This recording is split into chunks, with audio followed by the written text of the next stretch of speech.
Jesus said that in the last days, many false prophets and teachers would pop up and deceive many people with their teachings.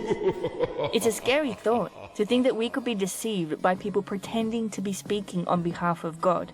These false teachers are already among us, and nobody is being taught how to recognize them for who they are.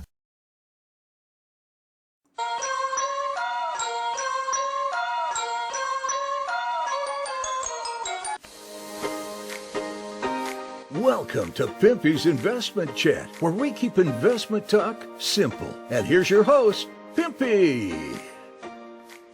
What is going on out there, peeps? Oh yeah, look out for those scammers, because they're out there. Melanie's a perfect example of this.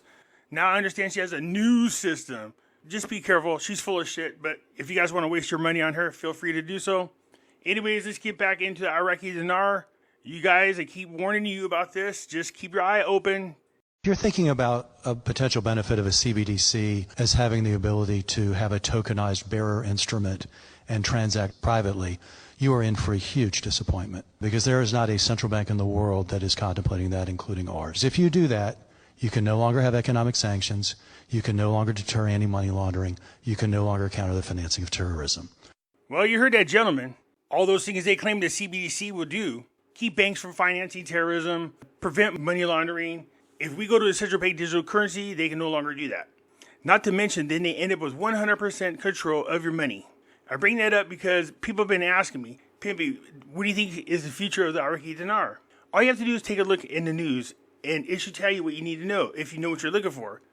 Al-Alaq, we are working to create a data center that is a basis for success for digital transformation. The governor of the Central Bank of Iraq, that's Al-Alaq, confirmed on Thursday that the digital currency that the bank intends to launch enhances transparency and reduces the leakage of cash out of banks, while revealing a trend to establish a data center that represents a successful base for digital transformation. No, the whole purpose of the digital currency is to monitor every damn thing that you do.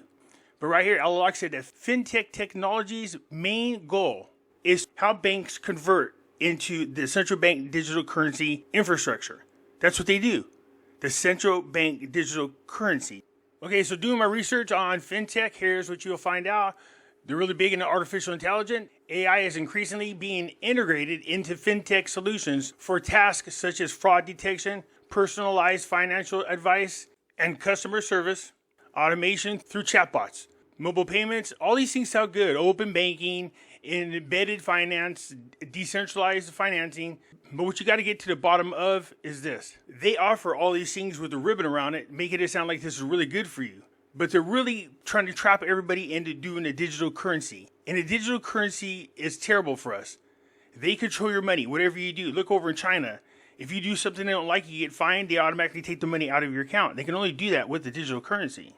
So basically, if the government doesn't like what you're saying, they could fine you, take your money, and there's nothing you can do about it. Because that's what's going on over in China.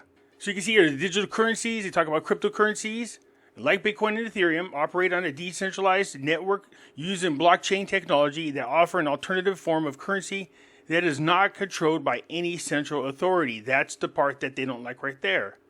Stablecoins are cryptocurrencies designed to minimize price volatility by pegging their value to a stable asset like fiat currency or commodity. The aim to combine the benefit of a digital currency with the stability of a traditional money.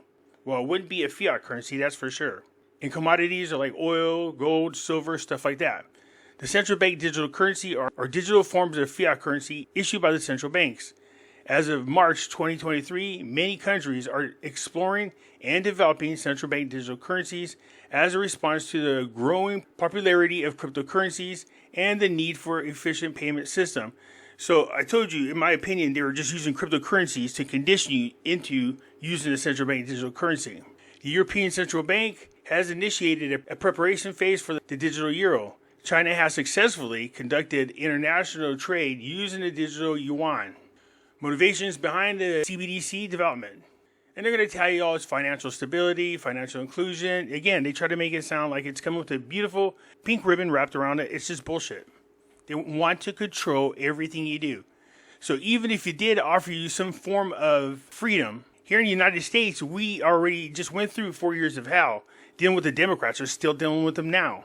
Can you imagine if they had control of a central bank digital currency? They already tried to stop our freedom of speech. They were already censoring people. They would just turn around and say, we're going to find people who talk bad about our government. Most of the truth that we know today would never have came out. Very dangerous situation.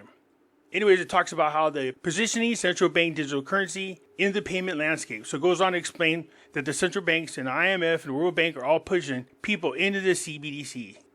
Iraq eyes CBDC launch. Israel crafts a digital currency design. This is March 14, 2025. I warned you guys and I told you better be careful because it looks like Iraq is being pushed into the central bank digital currency, and sure enough, Iraq has signaled an intention to join the race for a central bank digital currency, CBDC, beginning with a series of experiments aimed at enhancing its payments ecosystem. The digital dinar will complement existing payment options while operating similarly to cash. Iraqi Prime Minister Musir Mohammed Saleh's financial advisor confirmed the government's plan to roll out a retail CBDC for the country. Saleh said the Central Bank of Iraq, CBI, will spearhead the design of the digital dinar with the intention of harnessing a range of economic benefits. While the technical details of the launch are unclear at the moment, Saleh says the benefits of the digital dinar will be extensive. For starters, the digital dinar will reduce cash dependency while lowering printing costs and ensuring money circulate within the banking system. Through this initiative, Iraq seeks to enhance fiscal efficiency while providing the central bank with increased control over the financial system. The issuance of CBDC enhances transparency, control over financial flows, and the ability to track digital liquidity and spending patterns, whether for consumption, savings, or investment. you hear what they're saying? It's giving them more control over our financial system. The issuance of a CBDC enhances transparency, control over financial flows, and the ability to track digital liquidity and spending patterns. That's none of their damn business what I spend my money on. Do you really want the government that involved in what you do in your private life? A key point in Saleh's theory is the potential for efficient capital transfers while tackling the scourge of money laundering. Saleh attempted to allay fears surrounding a CBDC launch, noting that users' privacy will be guaranteed under the system. Saleh did not reveal the exact guardrails for privacy protections, but pundits say the CBI will follow the lead of its peers in designing a CBDC. There is the need for strong technological infrastructure, including reliable and advanced internet networks, and advanced cybersecurity systems to protect data and transactions, said Saleh. While having the same functionalities as cash, the incoming CBDC will offer digital payment capabilities designed to improve Iraq's financial ecosystem. Outside of domestic payments, there are suggestions that the digital dinar will be retrofitted with cross-border payment functionalities. Experts are tipping the integration of offline payments functionality into the CBDC to spike financial inclusion levels for the Middle Eastern nation. Its neighbors, Iran and Jordan, have taken the lead in CBDC development in the region, inching toward a commercial rollout.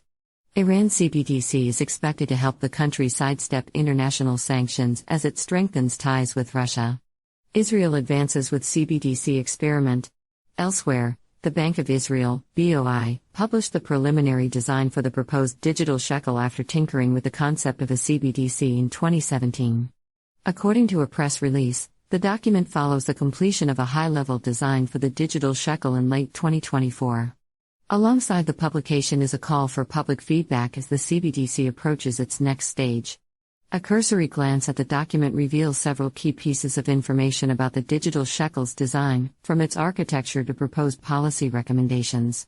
The BOI says the digital shekel will be open to the public, with full access to tourists, children, and enterprises. While basic use cases for individuals are free, businesses using the CBDC will incur costs, which the central bank says will be significantly lower than existing digital payments. The document confirms the integration of offline payment functionality for the digital shekel, supporting transactions without internet connectivity. However, the paper clarifies that the CBDC will not proceed with programmability functionalities but fails to give clear reasons for the decision. Another perk associated with the digital shekel is that it is intended to be a universal means of payment akin to cash. Users will have the added convenience of digital payments, but privacy rights remain a concern. The banking regulator disclosed that the digital shekel would support fully anonymous payments for transactions below a certain threshold. To allay fears, The paper confirms that users' personal information will not be available to the central bank but will be held by payment service providers. For operations, the central bank is eyeing a two-tiered model, roping in the private sector as digital shekel payment service providers to interact with end users. These entities do not hold customers' funds and are shielded from the financial risk stemming from financial mediation. Despite this development, BOI executives are still unsure of the economic viability of a retail CBDC after conducting multiple studies. Amid this uncertainty, the bank is forging ahead with experiments to keep pace with other central banks that are hurtling toward a commercial rollout of CBDCs. The Bank of Israel has not yet decided whether to issue a digital shekel, but it is important for us to prepare and deepen the knowledge and understanding together with the ecosystem regarding each of the possible components of the digital shekel system, said Raw Sulfur, Digital Shekel Project Manager. A cross-section of Israelis are anticipating the release of a digital shekel, citing positive competition between it and the offerings from traditional financial institutions. Now, I'm sure you heard about this many of times. Look, when it comes to the technology of having a central bank digital currency, sure, there's a lot of great things it can do for customers and consumers, and it can be a wonderful tool. But that means you have to trust that your bank won't try to screw you over. I want you to think about what happened in Canada when the truckers had a protest and they froze their bank accounts. Can you imagine if they had the CBDC at the time? It'd be much easier for them to do that. Here in America, we found out that people who supported Trump, people who got behind Trump, Trump himself, these banks chose to close his bank account. They don't want to do business with him no more just because of all the crap that was going on politically. And look at all the crap he's going through now.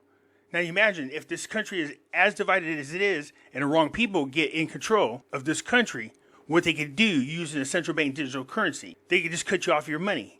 That's why I always say have gold and silver at all times. It keeps you out of the system and definitely protects you and your family from the central bank digital currency. Having said all that, yes, Iraq has taken all the steps necessary to strengthen their economy, as well as the Iraqi Dinar. And like I said before, the thing we need to watch out for is if they're going to go ahead and move forward with the deletion of the 3 zeros. Because if they do that, what you thought you were going to get, you're not. Let's just make ourselves clear about this. The goal is to have them revalue the currency while leaving the zeros on the currency. I don't think that's realistic, but that is our goal. What I think they're really going to do first is delete the zeros with the project of the deletion of the zeros and then revalue the currency. I think what they're waiting for is the working of the central bank digital currency before they make their change. There's no sense in doing it more than once. If that's the case, well, then we know that no changes or no revaluations of any real significance are going to come to the Iraqi dinar until after the Iraqi's central bank digital currency is developed. Now, what that means for people that are holding on to the Iraqi dinar, I'm not quite sure. But what we're hoping to do is just make it where the central bank digital currency is being used for digital banking, but still allow customers to come in and be able to take out physical cash. Doesn't sound like it anywhere. In all the articles that I'm reading, it's not going to happen. So I'm still looking into this because I'm not sure 100% what that means for the central bank digital currency outside of the fact that, you know, these people are going to trade in their currency to get the CBDC. What does that do for people who are holding on to the Iraqi dinar as an investment? And are we going to be able to swap it for our cash? Or do we have to find some form of wallet so that we can swap it for the CBDC? But you heard what the lady said in the article, and that is they are pushing to launch the CBDC for the Central Bank of Iraq very, very soon. And like I said, that's when you're going to see the changes to the Iraqi dinar. Not anytime sooner.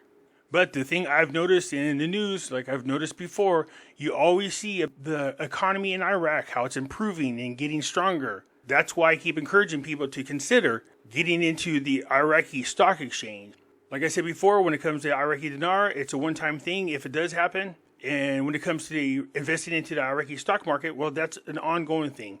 You'll continue to receive payments more than once. It's a long-term investment. It's something you should think about. Anyways, I look forward to hearing what you have to say. I'll talk to you later. I'm out.